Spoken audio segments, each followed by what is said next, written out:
Assalamualaikum warahmatullahi wabarakatuh. Perkenalkan, nama saya Arif Abdillah, NPM saya 2012-20023. Di sini saya akan menjelaskan bagaimana cara menginterpretasikan uji validitas dan reliabilitas. Yang pertama-tama kita harus menyiapkan data respondennya dulu. Saya mendapatkan data responden ini melalui jurnal skripsi. Di sini saya mendapatkan 4 variabel. Yang pertama ini ada promosi, harga, kompetensi, dan motivasi. Di sini jumlah respondennya ada 68 totalnya. Dan jumlah kuesionernya itu ada 1, 2, 3, 4, 5, ada 5. Setelah kita mendapatkan datanya, kita bisa ke SPSS-nya. Di sini SPSS-nya sudah saya isi. Pertama saya akan menjelaskan namanya dulu. Di sini kenapa saya membuat namanya promosi 1? Karena di sininya itu promosi biar gampang. Jadi saya buat di sini promosi 1, 2, 3, 4 dan 5. Setelah itu kita buat totalnya di paling bawah. Setelah ini terisi, ini tipenya kita biarkan aja seperti ini. Ininya juga desimalnya kita ubah menjadi 0.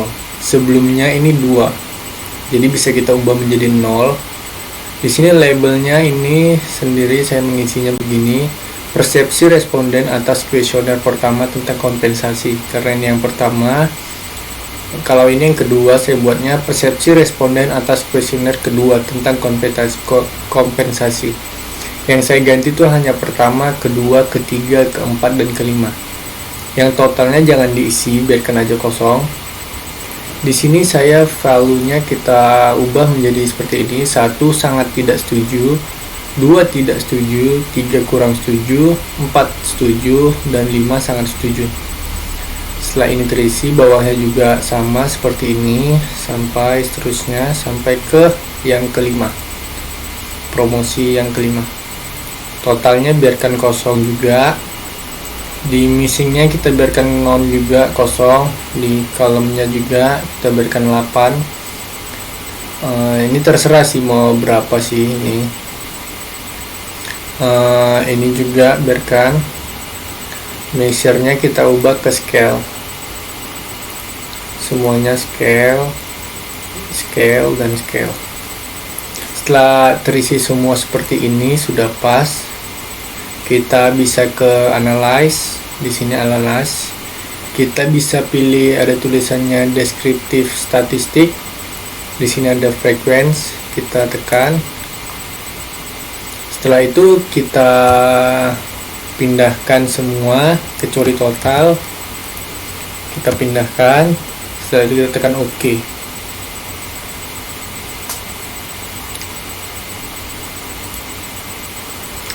Setelah datanya muncul seperti ini hasil yang pertama valid 68 responden kita buat tadi, missing tidak ada.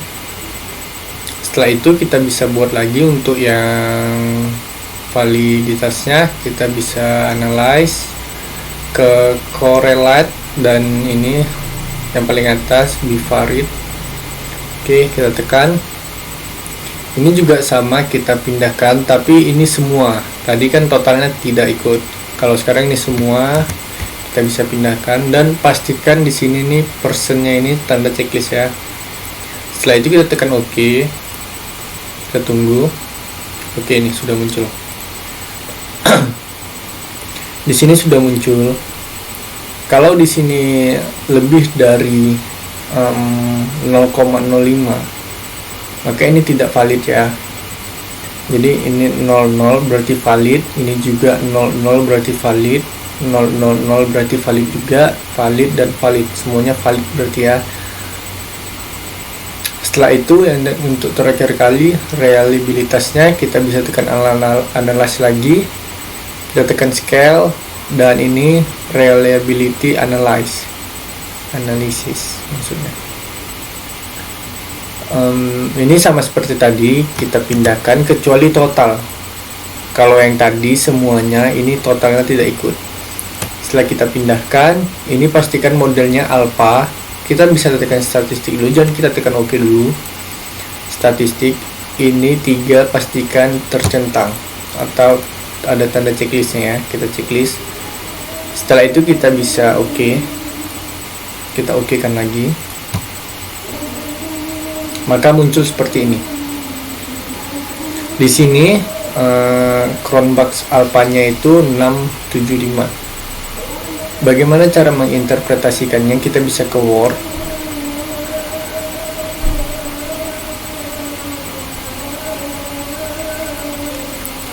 Di sini promosi 0675. Kalau kurang dari 0600 maka itu tidak reliable atau tidak bisa digunakan untuk berulang-ulang kali. Jadi karena ini lebih dari 0600 maka bisa dikatakan reliable.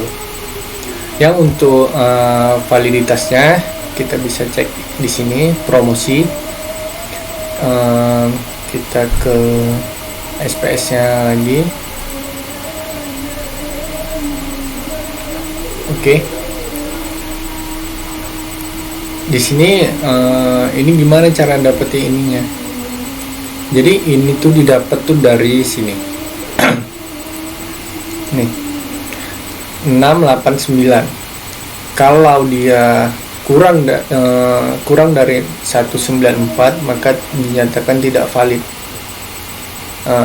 Di sekarang ini 089, maka di atas dari 194 atau 0194 maka dikatakan valid.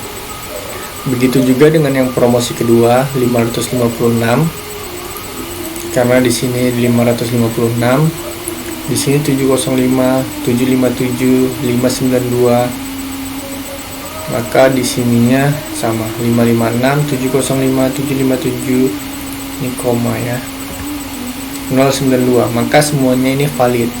Promosi 1 sampai 5 bisa dikatakan valid. Tabel 1 menunjukkan seluruh indikator pada setiap variabel telah memenuhi syarat validitas, yaitu R hitung lebih besar dari R tabel. Oleh sebab itu, indikator-indikator tersebut dapat digunakan untuk mengukur variabel penelitian ini. Oke, itu yang pertama. Ini saya ada buat juga. Yang kedua ini ada harga. Yang ketiga ada kompetensi. Dan yang keempat ini ada motivasi. Caranya juga sama seperti tadi. Dan ini semuanya juga dari promosi, harga, kompetensi, dan motivasi itu reliable. Tabel di atas menunjukkan bahwa seluruh variabel telah memenuhi syarat uji reliabilitas, di mana nilai Cronbach alpha hitung lebih besar dari nilai Cronbach alpha standar, sehingga dapat disimpulkan bahwa indikator variabel-variabel memiliki tingkat konsistensi yang baik dalam mengukur variabel tertentu. Oke, sepertinya sudah cukup. Wassalamualaikum warahmatullahi wabarakatuh. Terima kasih.